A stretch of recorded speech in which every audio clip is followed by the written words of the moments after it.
At the break of dawn at precisely 5:30 a.m., Matthew Cole opened his cabin door and froze. Standing mere feet away was a colossal gray wolf, eyes wet with sorrow, her body trembling and clenched in her jaws, a lifeless-looking pup. What happened next shattered every natural instinct, rewrote unspoken laws of the wild, and altered the course of one man's life forever. The sky above the Arctic National Wildlife Refuge was still cloaked in shades of midnight blue as Alaska slowly stirred beneath its icy blanket. Matthew, a 38-year-old wildlife conservationist, had been up for a while, awakened by a strange unease.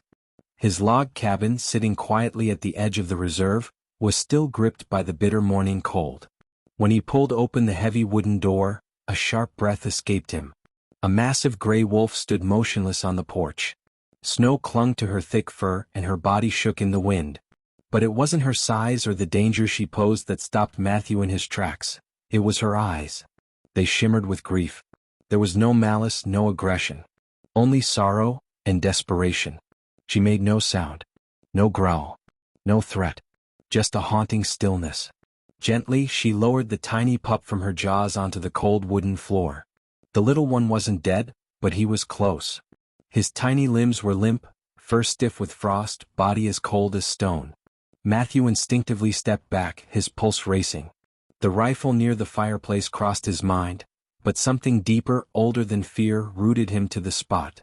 A silent exchange passed between them, a mother's plea and a man's compassion. He crouched slowly, hands open. "Hang in there, little guy," he whispered, wrapping the pup in his flannel shirt and pressing it close to his chest.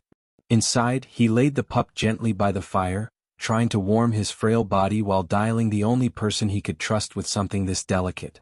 "Josephine," he said the moment she picked up, breathless. "I need you.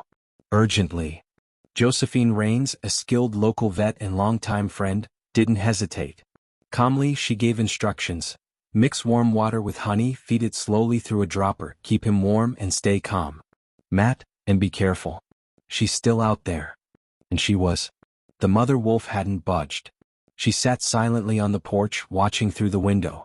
When the pup stirred, just the tiniest movement, Matthew thought he saw her ears perk up. He worked tirelessly, whispering, pleading, "Come on, buddy. Don't give up. Stay with me." After nearly half an hour, the pup let out a faint whimper. Then another. His breathing steadied. Tears welled in Matthew's eyes. "That's it. That's it. You're fighting." He pressed his forehead to the pup's. "You brought him to me. You knew." Josephine arrived within the hour, wrapped in layers, her eyes widening at the sight of the mother wolf on the porch. "You weren't exaggerating," she whispered. "She hasn't moved a muscle." The pup was stable now. Alive. "He's going to make it," Josephine said with awe. "But the real miracle? She trusted you." Matthew's voice was barely audible. Because she knew there was no one else. The day drifted by. The pup, now named Ash for his silvery coat, lay bundled in a blanket. Josephine stayed until the sun began to fade, but it was clear, this story wasn't just about a pup. A deeper bond had been forged. The mother wolf, now named Luna in Matthew's mind, remained watchful. That night, as snowflakes began to fall again, Matthew stepped outside. Luna stood up and approached, slowly. She bowed her head and pressed it against his knee. Emotion caught in his throat. "You did good," he whispered, running a hand gently over her head. "He's going to be okay." Days passed. Ash grew stronger. Luna began to accept food from Matthew. Sometimes she'd lay near the woods while he walked around with Ash tucked in his coat. Matthew could feel something shifting inside him. A connection not just with these animals but with something ancient, something pure.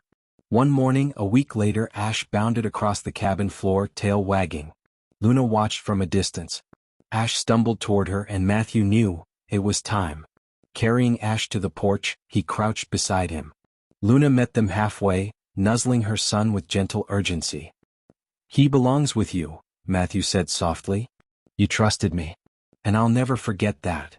Luna licked his hand once, then silently turned and disappeared into the trees, her pup bounding after her.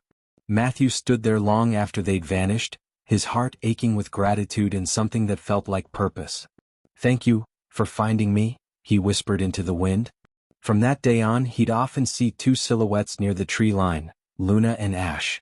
And in the hush of early dawn, he sometimes thought he heard it, a soft whimper of thanks carried in the breeze. Because sometimes the wild teaches us the most human lessons. That morning Matthew could have chosen fear. He could have shut the door, reached for a weapon, or turned away from what he didn't understand. But he didn't. He listened, not to instinct but to empathy. And because of that, a life was saved. A bond was born. Between man and beast, trust bloomed in the coldest corners of the earth. In a world that often tells us to protect, to pull back, to fear what's different, sometimes it only takes one moment of compassion to change everything. Matthew didn't just save a pup. He honored a mother's trust. And in doing so he reminded us all, kindness can bridge even the wildest divides. So next time something unexpected knocks at your door, will you shut it? Or will you listen? If this story moved you the way it moved me, please like, share, and subscribe. We have many more powerful tales to share. Until then, stay kind, stay open, and stay wild at heart.